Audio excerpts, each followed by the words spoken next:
what else would you like to say about recovery before we switch the tape off? And or does it leave you with any thoughts going forward for the future? You know, a combination of those couple of things, really. Yes.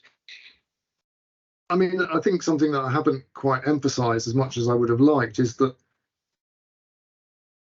the commissioning. I know you have been involved in lived experience recovery organisations and take a slightly different view of it. You know, in some ways, you kind of like being off grid, but I do like being off grid. You're right. Yeah.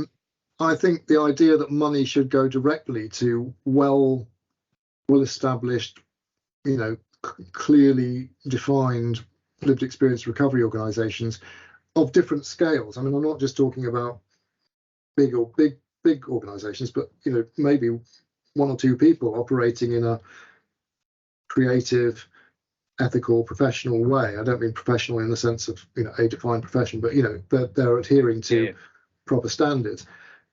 They should be funded properly. You know, there should be money that doesn't go through some big contract-hooverer organisation subcontracting, you know, say, oh, we can do it. We'll give a little, you know, we'll either do it ourselves using our own sort of clients, or we'll subcontract at ridiculously unviable levels of funding to these organisations. They should be directly supported, and that's something that's in process and in progress. You know, I think there are, like you said, standards are a problematic thing, but you kind of need them if you want to attract money, if you want to attract commissioners to say, I want to directly commission. Because at the moment we're relying on, there are one or two commissioners in the country, and I would mention, I'm not sure if this is the current one, but the Director of Public Health and the Commissioner of Addiction Services in Liverpool were both amazingly enlightened. They visited the projects they were funding. They spent whole days there. They kind of knew exactly what they were looking for and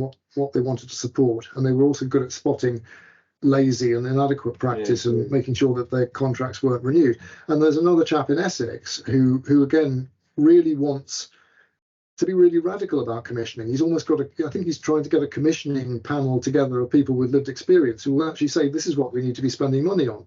And those people are honourable, you know, exceptions, but they could be models for a much better commissioning system where money could be spent very much. Now, you know, you don't want money to go down the drain. You don't want to be funding an organisation that's going to last 6 months and then fall flat on its face.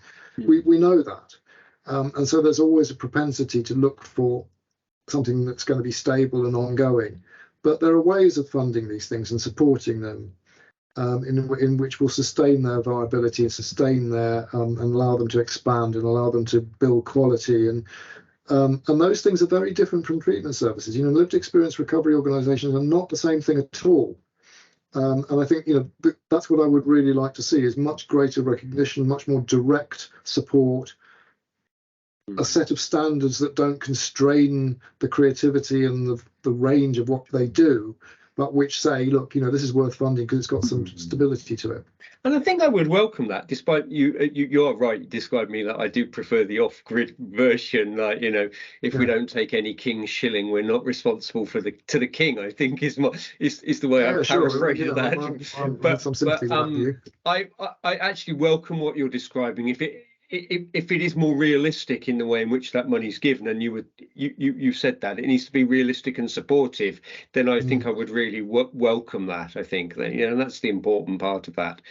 Yeah, that's really interesting. And the main reason for that is not that people won't do it otherwise. You know, I'm trying to get my head around this chapter on recovery capital, and one of the things I thought about human capital in recovery is that a very important constitutive part of it is altruism.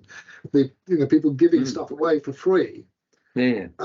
But the trouble is, you can't make a living from that. And you know, the expectation that lived experience recovery organisations will do everything for nothing is something that needs to be, you know, combated so that they do get supported properly. But that altruistic part of the human capital doesn't get diluted. I mean, you know, it's very important that recovery is a gift society. It's not a transactional society.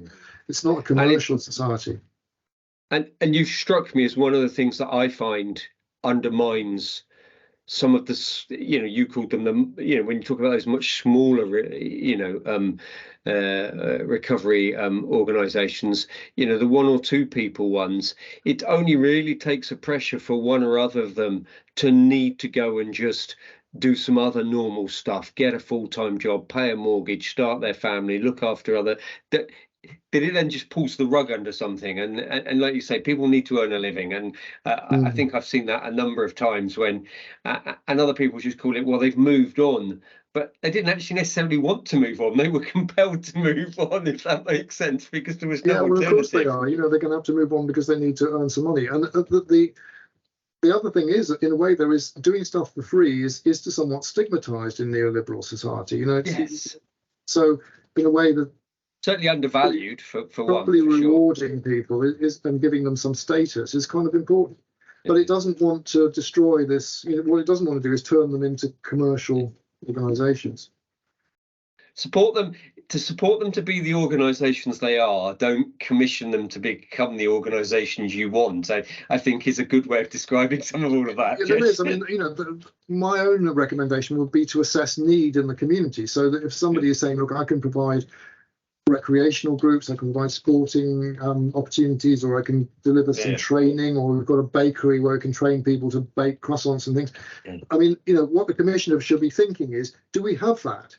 Or if I've got it over there in the county, perhaps I could do with some more over here. The actual commissioning for need, as opposed to just, oh, this is a LERO, let's give it some money. It's about saying, well, what does this LERO actually do, and how does it add value to the recovery movement and the recovery community in that area? And I think we can build models for that. And then again, that will produce, too Marxist here, but practices arise in response to social need. That's something that I strongly believe in. And as the gaps are there, people will arise to fill them. And then if the commissioner can think, actually, I'd like to spend some money on that, we need that.